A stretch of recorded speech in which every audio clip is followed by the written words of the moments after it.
All right, so today we're going to be removing and replacing this transmission output seal.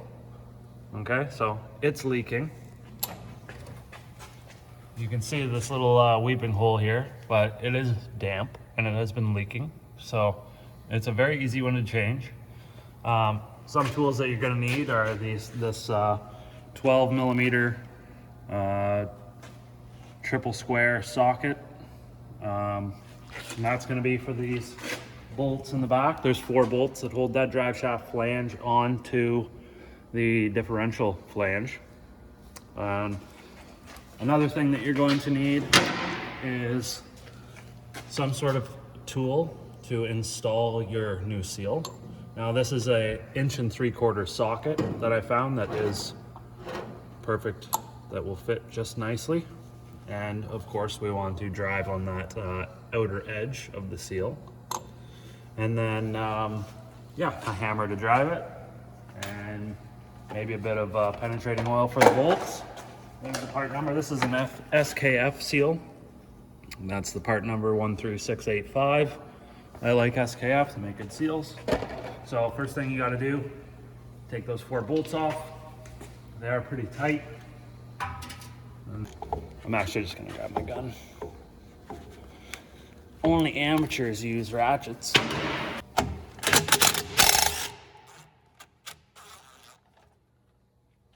So there is some Loctite on there, yellow Loctite. These are pretty tough to get out, but with a swivel and just my ratchet, I was able to loosen all of these off. So, all right, so next thing, mark your drive shaft, just so you know where it's going to come off and where it should go back on for balancing reasons.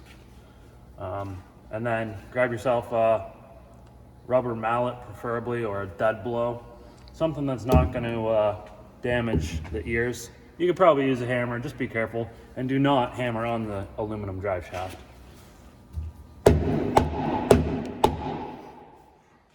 So you can see I just left the bolt in it. I just wanted to crack it free, and I can see a gap now.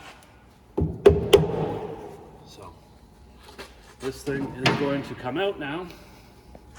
I'll take this bolt out and lower this down.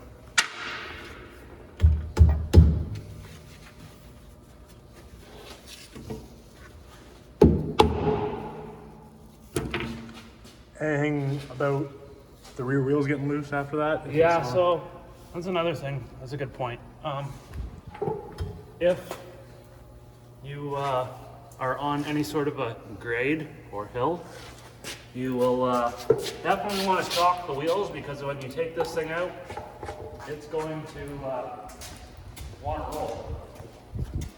I need something to catch this away. So chalk it with something like these. Okay, so yeah, I did put a little thing down there to catch fluid. Don't lose a whole lot, but it'd be nice to measure how much comes out so you know how much to put back in. This thing is getting a service and a filter, but so I grabbed this pry bar, the edge of it's sharpened. I'm gonna just set it right on the edge of the seal and try to fold the seal in on itself / get in behind it. There is a hooked seal removal tool that I was going to use, but I'm not exactly sure if I would actually be able to get in there, and I'm afraid, yeah, so that's gonna work good. I'm afraid that I would possibly scratch the shaft, the output shaft on the transmission. If that happens, you'd be having a bad day, so.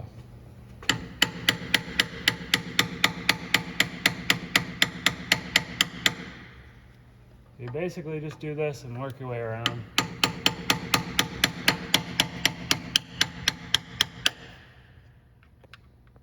Okay, so once you get the seal sort of pried around on, you can you'll see it pop out, and just spend extra time being careful when you're taking this thing out. This housing is aluminum, so yeah, you don't want to get all rammy with it and damage the surface of that. Or even worse, miss with a punch or chisel or whatever and break the end of that. That would just be super bad day. So now we got that off, we're gonna just grab a rag and clean that up.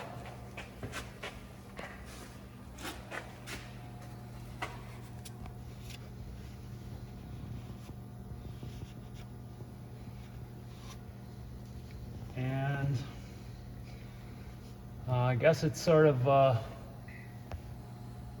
tricky to see. I think the sealing surface in here, I would, it's kind of interesting because it's splined like that, but you see it seals on the end of the drive shaft down there.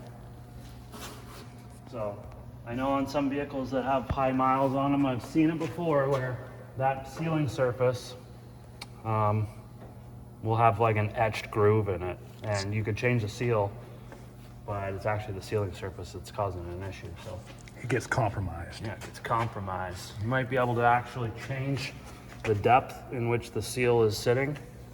Might be a way around it, but we don't have that problem. So one thing I'm just gonna do is a little bit of transmission fluid around the edge of this seal,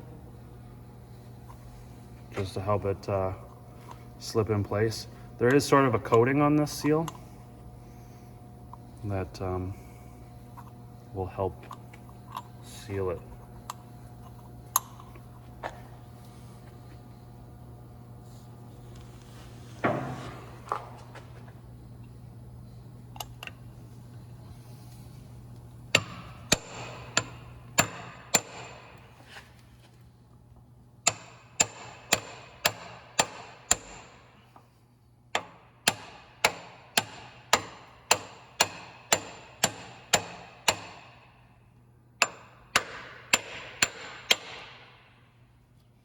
So you can hear it bottoming out. There's probably still a bit of a gap at the top there. Just work your way around. It's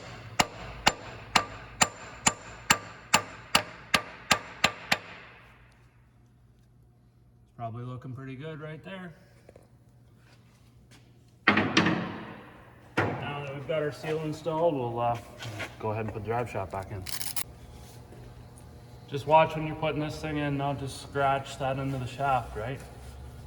Like I say, that's what's, Do you want to have that side lined up already too at the back? yeah. Try to get it lined up the best you can. With the chalk mark. Yeah.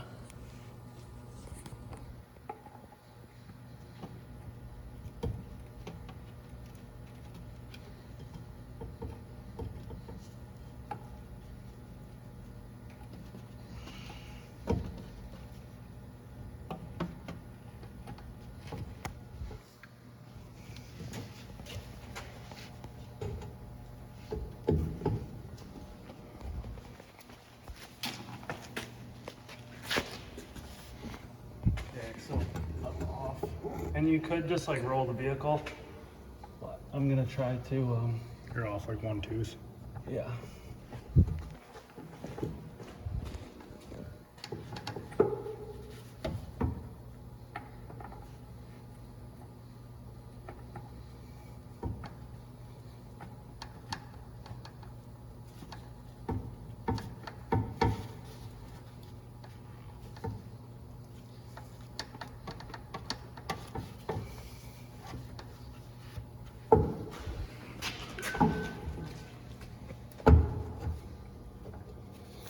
There we go. Start your bolts. Torque them down to 83 foot-pounds. Now you. Okay, so we got 83 foot-pounds.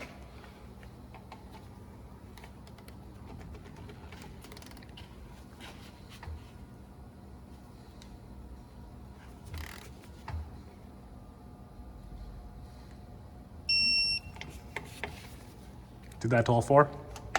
Yeah.